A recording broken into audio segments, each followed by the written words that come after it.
If you've looked at the IGCSE exam timetable for June, you've probably noticed something surprising. Many exams are starting in April, including biology and chemistry.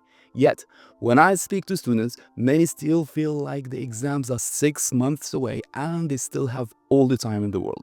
Hopefully, by the end of this short video, you'll be able to have a clear plan to be ready early enough to avoid last-minute panic. Let's start with the problem. Inside the brain of everyone, there's always this rational part that wants success, and it is realizing that grades matters. Exams are necessary to shape our future, and it keeps telling us you really need to start. But there is another part, a stronger part. It wants comfort, short-term pleasure, and it keeps telling us to rest and wait until the weekend. And this part usually wins. Nobody was designed to be lazy. It's just that our brains are wired to save energy. When exams are close, panic takes over. Suddenly you can focus, suddenly you can sit for hours. But here's the problem. Studying through panic helps you to survive the exam. It doesn't help you to score good grades.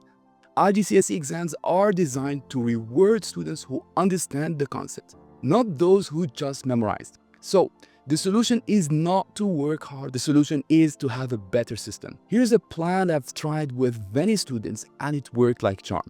First, set clearly daily and weekly goals. Write these goals down and check them off before you go to bed at night.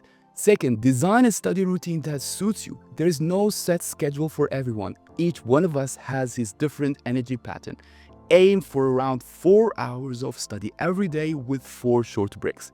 Third, use the exam timetable for your advantage. Look at which exams are close, start with these first. For example, you shouldn't be focusing at the moment on the multiple choice papers for all 3 sciences.